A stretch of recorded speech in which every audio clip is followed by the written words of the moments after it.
नमस्कार दोस्तों, कैसे आप सभी। स्वागत करते हैं आप सभी के व्यस्त जी को इसमें। दोस्तों आज जो है कि बिहार डीएलएड एंट्रेंस एग्जाम 2025 के लिए जिसका भी 1 सितंबर को एग्जाम है उसके लिए स्पेशल क्वेश्चन पेपर लेके आए हुए हैं जो बिल्कुल ओरिजिनल क्वेश्चन पेपर की जैसा है। तो जिसका भी 1 तारीख को एग्जाम है उसके लिए काफी इंपॉर्टेंट है 1 सितंबर को, और जिसका बाद में एग्जाम है वो भी इस वीडियो को पूरा देख के जाइएगा। आप सभी आपके लिए भी इंपॉर्टेंट है बिल्कुल। जिस प्रकार से आपका 26 तारीख 27 तारीख 28 तारीख 29 और 30 को पूछा गया क्वेश्चन सेम टू सेम उसी प्रकार का क्वेश्चन है, तो इसे याद जरूर कर लीजिएगा। जो भी एक्स्ट्रा फैक्ट आपको बताएंगे उसे भी याद कर लीजिएगा, यहां से प्रश्न आपके पेपर में आएगा। ठीक है, तो इसे पूरा कंप्लीट कर लीजिएगा। तो चलिए शुरू करते हैं। सभी एक बार सेशन को लाइक करके शेयर जरूर कीजिएगा। इस कंटेंट को तैयार करने के लिए काफी ज्यादा एफर्ट लगाना पड़ा है, तो लाइक करके शेयर आपसे जरूर कीजिएगा, अपना प्यार जरूर दीजिएगा। इससे पहले भी बहुत सारा क्लासेस हुआ है चैनल पे अवेलेबल है, वहां से जाके देख लीजिएगा आप सभी। तो चलिए शुरू करते हैं।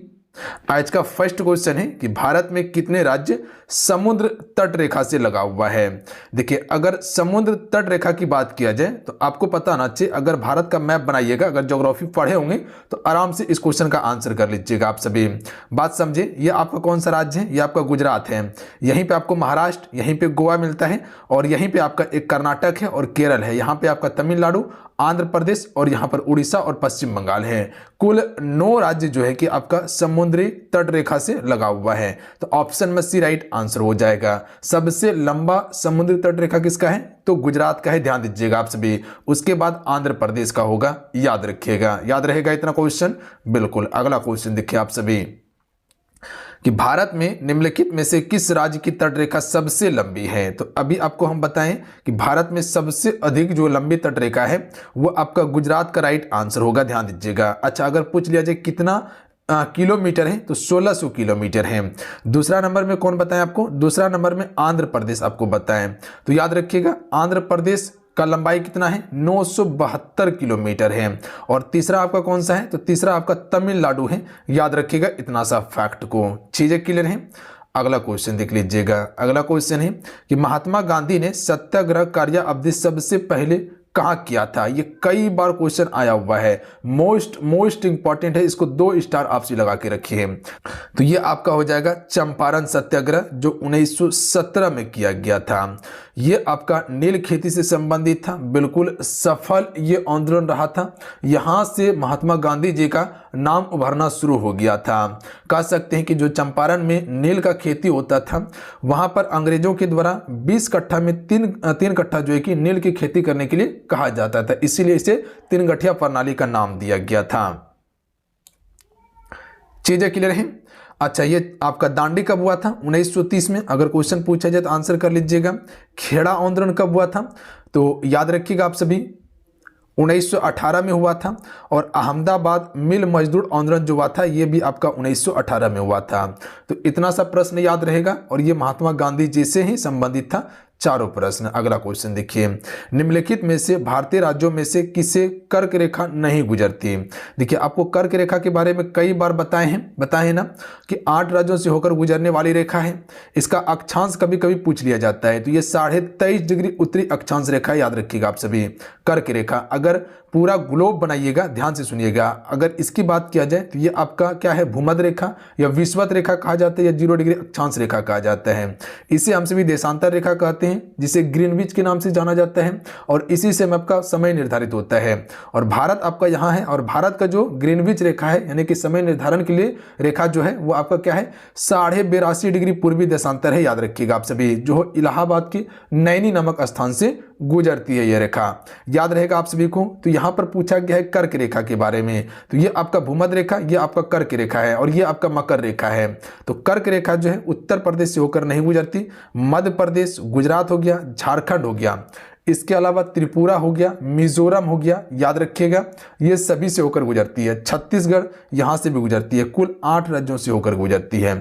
तो कर्क रेखा से संबंधित इतना फैक्ट जरूर याद रखिएगा आप सभी। भारत का दक्षिणतम बिंदु कौन कौन सा है? मेरे साथ में एक बार रिपीट कीजिएगा, कौन कौन सा? गुजरात, राजस्थान, मध्य प्रदेश, छत्तीसगढ़, झारखंड, पश्चिम बंगाल, त्रिपुरा, मिजोरम, 8 राज्य। झारखंड की राजधानी रांची से होकर गुजरती है।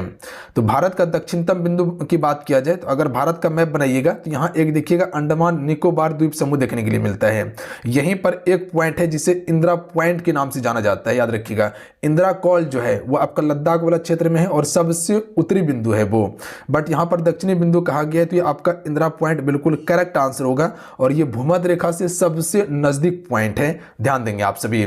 2004 में जब सुनामी आया था 2004 में, तो लगभग जो है कि इसका 4% भाग जो है कि पानी में डूब गया था, याद रखेंगे। और ये अंडमान निकोबार द्वीप समूह का ग्रेट अंडमान में है। कहां पे है?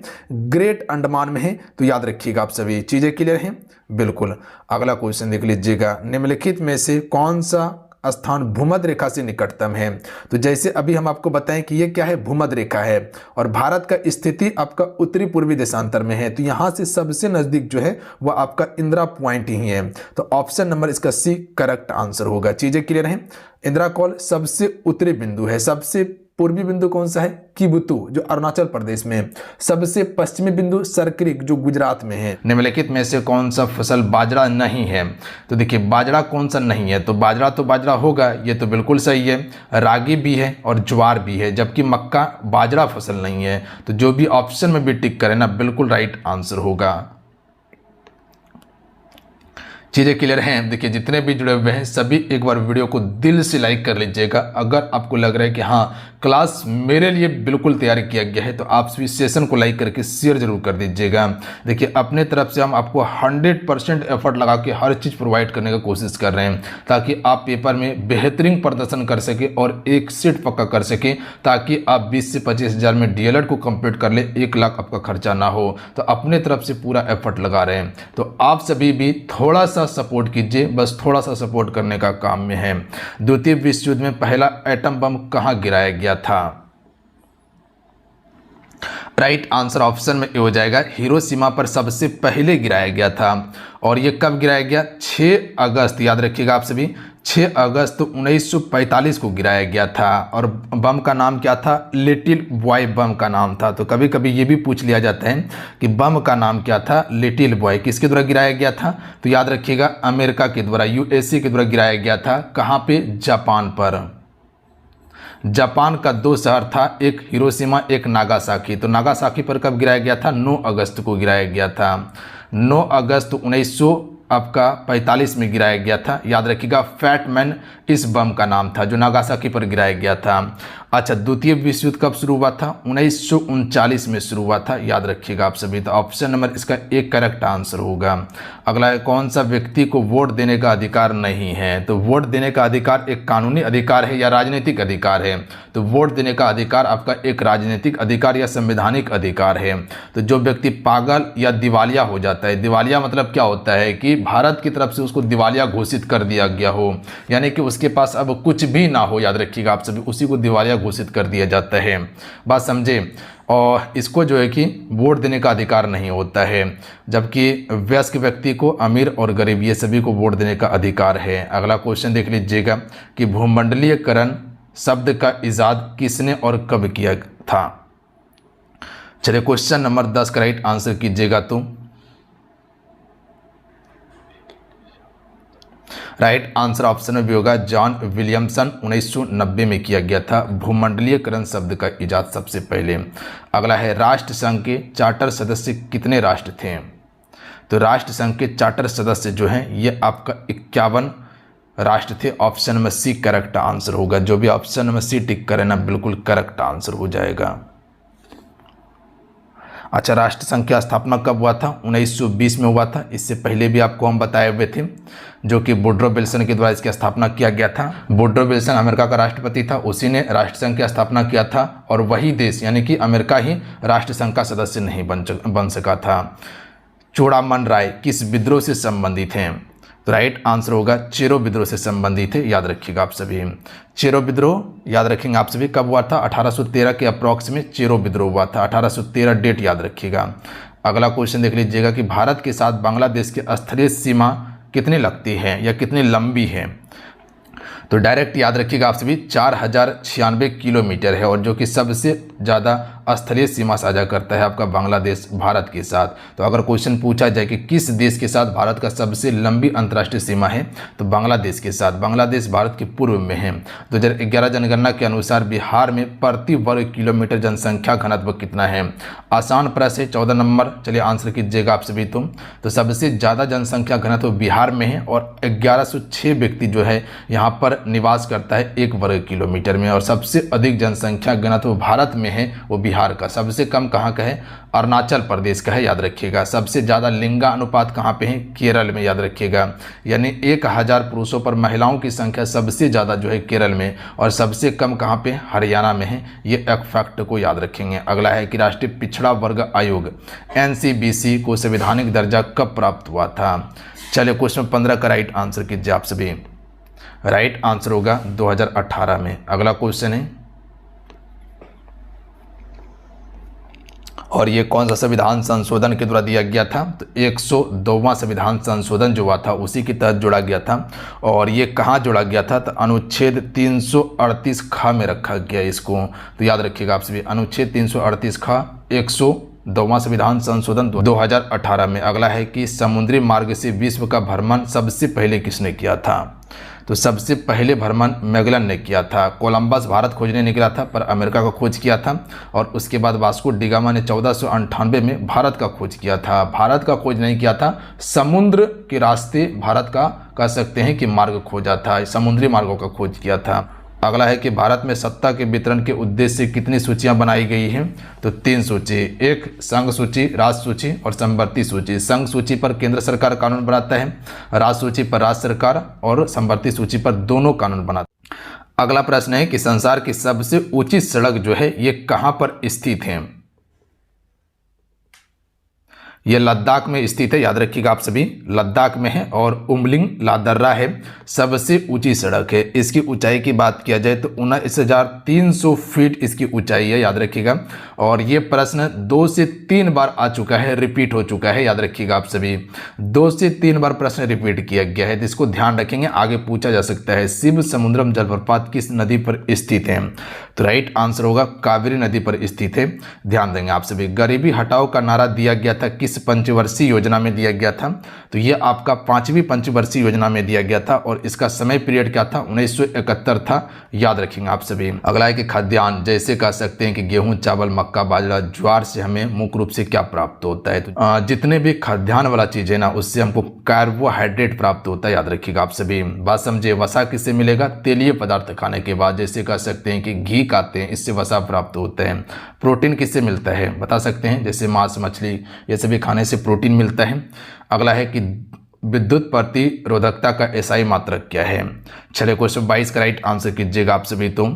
तो ओम मीटर इसका बिल्कुल राइट आंसर होगा। जो भी ऑप्शन में डी टिक करें ना बिल्कुल करेक्ट आंसर होगा। अगला क्वेश्चन देखिए कि चंद्रमा का द्रव्यमान पृथ्वी की द्रव्यमान से 0.012 गुना तथा व्यास पृथ्वी के व्यास से लगभग 0.25 गुना है। तो बड़ी जी का मान यहाँ पर क्या होगा? तो देखिए बड़ी जी का मान की अगर बात किया जाए तो वो आपका सभी पे समान होगा। पृथ्वी पर भी बड़ी जी का मान समान होता है और चंद्रमा पर भी बड़ी जी का मान समान होगा। इसके अलावा कहे कि वीनस पे क्या होगा? तो उस पर भी बड़ी जी का मान समान ही होता है। तो याद रखिएगा बराबर होगा।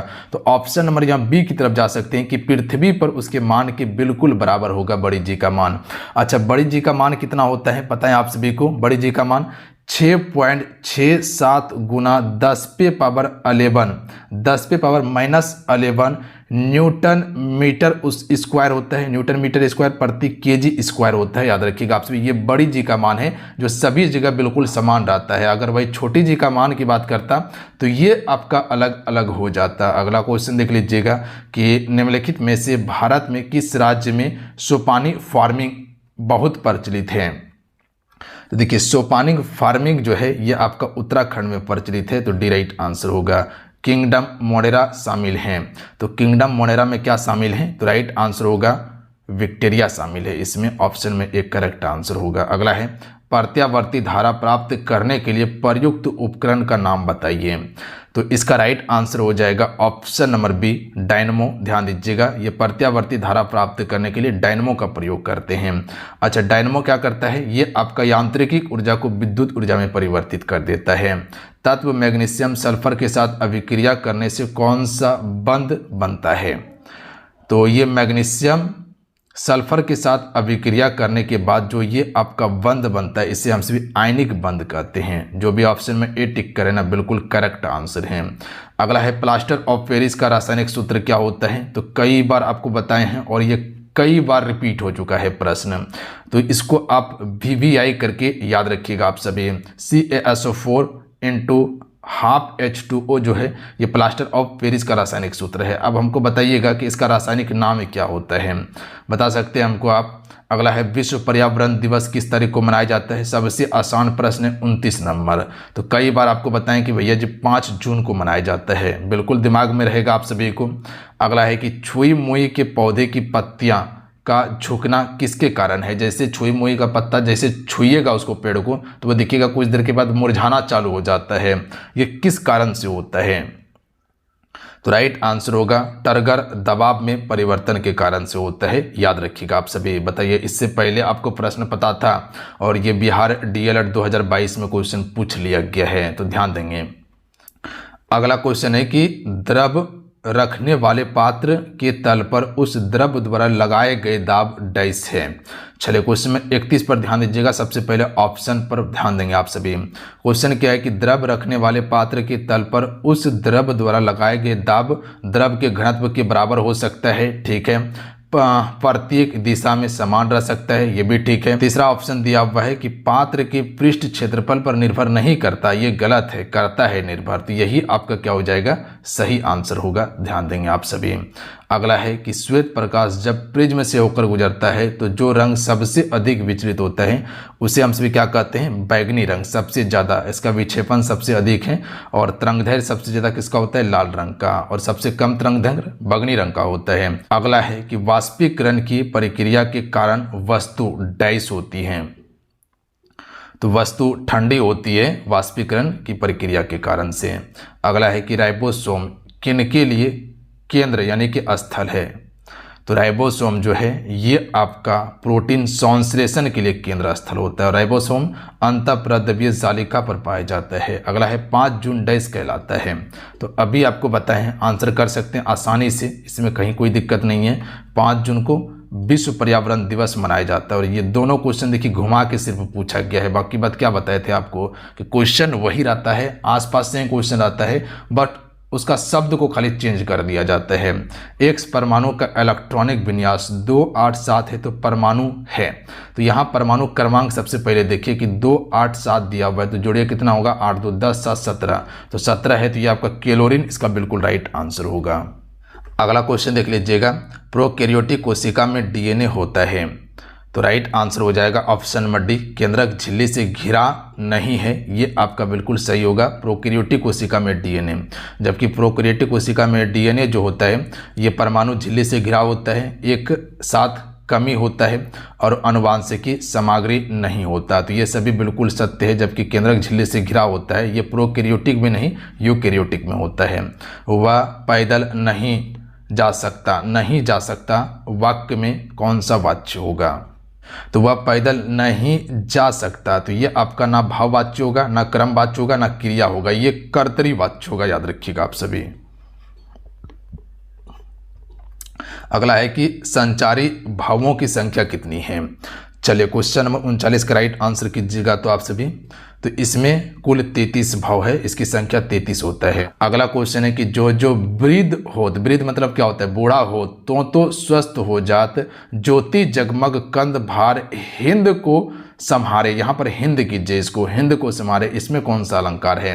तो यहाँ पर देखिएगा विरोध प्रकट किया जा रहा है कि जो वृद्ध, वृद्ध मतलब बूढ़ा हो रहा है तो स्वस्थ हो रहा है। तो ऐसा नहीं होता है कि जो व्यक्ति धीरे धीरे बूढ़ा होता है वो स्वस्थ नहीं, धीरे धीरे वो अस्वस्थ हो जाता है, यानी कि तबीयत उसका खराब होने लगती है। तो यहाँ विरोध प्रकट किया जा रहा है। तो ऑप्शन में ए राइट आंसर होगा, विरोधाभास।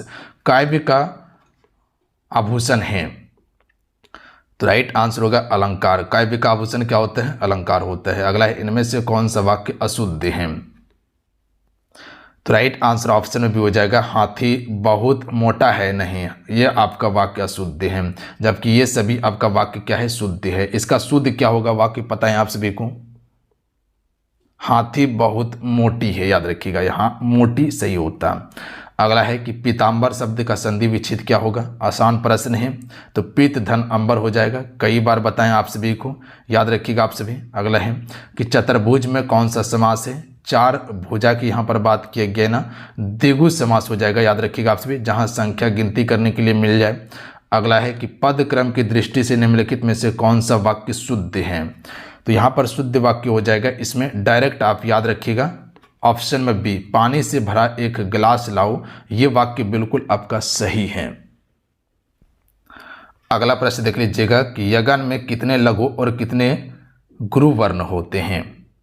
तो यगन में एक लघु वर्ण, दो गुरु वर्ण होता है, तो ध्यान देंगे आप सभी। अगला है कि नदी कल कल करती बहती चली जा रही थी, इस वाक्य में बहती चली जा रही थी, इसमें कौन सा पद बंध होगा? तो सबसे पहले तो ये देखिए, बहती चली जा रही थी, तो ये कोई क्रिया किया जा रहा है ना, कि बहती चली जा रही थी, तो ये क्रिया किया जा रहा है, तो यहाँ पर क्रिया पद बंध होगा। बात समझ रहे हैं? यहाँ क्रिया विशेषण पद बंध नहीं होगा, यहाँ पर कोई चीज़ की विशेषता नहीं प्रकट किया गया, सिर्फ बताया गया कि बहती चली जा रही थी, तो ये क्रिया पद बंध होगा। मुँह छिपाना मुहावरे का अर्थ क्या होता है? आसान प्रश्न है, आंसर कर सकते हैं। तो लज्जित होना, याद रखिएगा आप सभी। अगला प्रश्न है कि निम्न में से कौन सा वाक्य शुद्ध है? तो इसका करेक्ट आंसर हो जाएगा ऑप्शन नंबर डी वाला, कि इस किताब का क्या मूल्य है, ये वाक्य बिल्कुल शुद्ध है और ये सभी वाक्य आपका अशुद्ध है, तो डायरेक्ट शुद्ध वाला को याद रखिए। अगला प्रश्न है कि इनमें से कौन सा वाक्य अशुद्ध है?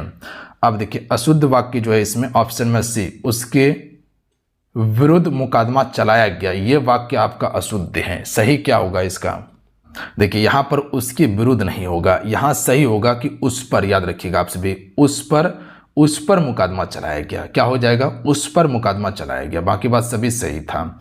समास का अर्थ क्या होता है? तो समास का अर्थ होता है संक्षेप, ऑप्शन में बी राइट आंसर होगा। अगला क्वेश्चन है कि जहाँ किसी बात का वर्णन इतना बढ़ा चढ़ा कर किया जाता है या सीमा या मर्यादा का उल्लंघन हो जाता है, वहाँ कौन सा अलंकार होगा? तो कई बार आपको बताएं कि अगर बढ़ा चढ़ा कर अगर कोई चीज़ को बोला जा रहा है तो वहाँ अतिशयोक्ति अलंकार होता है। छोटा बात को बढ़ाकर बड़ा बात कर देना, इसी को अतिशयोक्ति अलंकार कहा जाता है। अगला है शशि मुख पर घूंघट डाले अंचल में दीप छिपाए, में कौन सा अलंकार है? तो इसमें हो जाएगा आपका रूपक अलंकार होगा, याद रखिएगा आप सभी। कई बार रूपक अलंकार के बारे में बताए हैं और पहचान करने के लिए बताए हैं।